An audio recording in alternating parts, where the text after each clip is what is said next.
I'm here in my shop with this storm door, and I just put a coat of paint on it. You can see the paint here.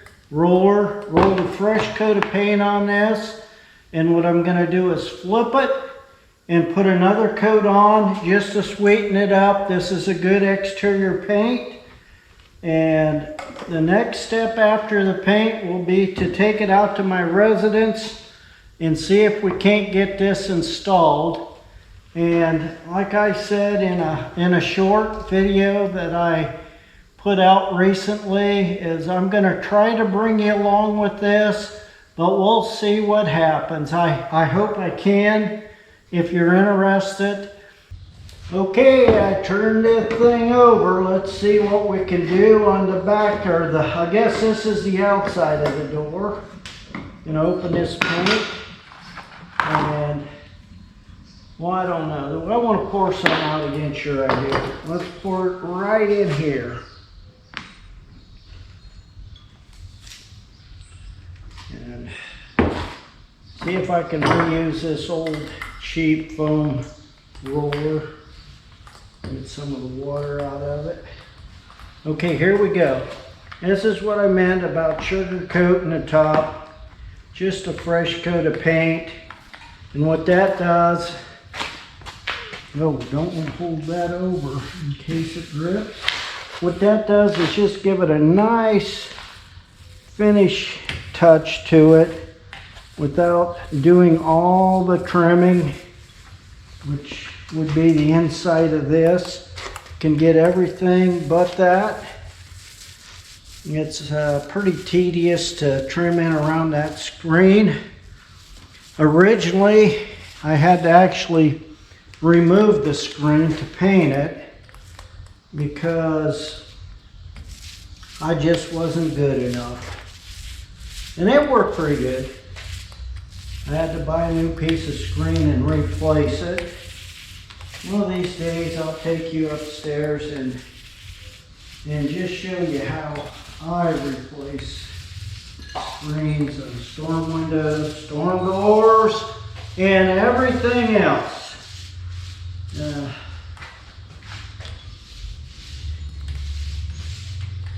Keep forgetting. You can't hear me that well on this because I do not have a microphone hooked up. And the reason for that is this GoPro 8 that I use. I haven't found anything that would hook to it that's wireless. It all has to be wired in. I don't like wired. I want wireless. Spend all that money on a nice wireless setup and couldn't even use it. I know, I could get another camera, which I did. It was a Sony. It works pretty good, except one thing. It's not idiot friendly. When it comes to cameras, I'm not too smart.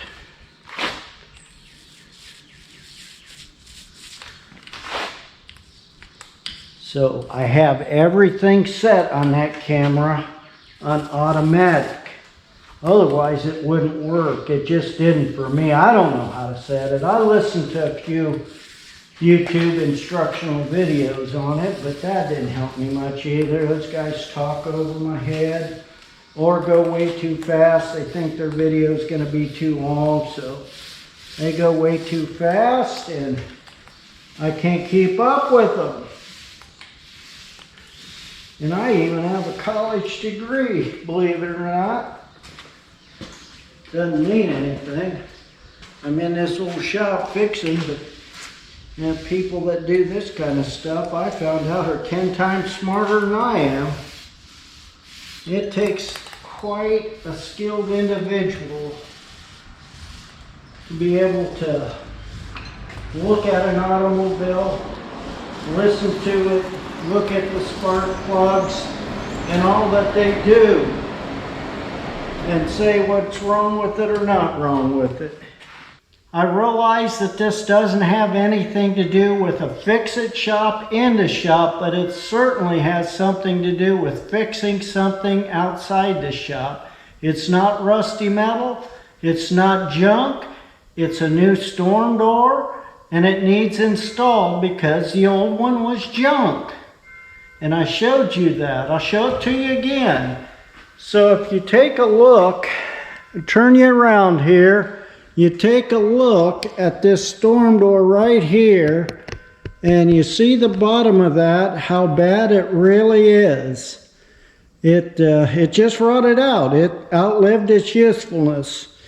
And here on Wednesday of this week, I hope sometime this week I can go at it and install this right here, because we live in an area where we have a lot of wildlife, and our screened-in porch is open to the, well, let's say if the raccoons and the possums and the skunks and the deer and whatever else we have out there decides they want to come in and visit us, they can, and that screened-in porch. So follow along, and I'll bring you along if at all possible. I hope you're interested, and I hope you watch till the end so you can see the finished product of this storm door installation.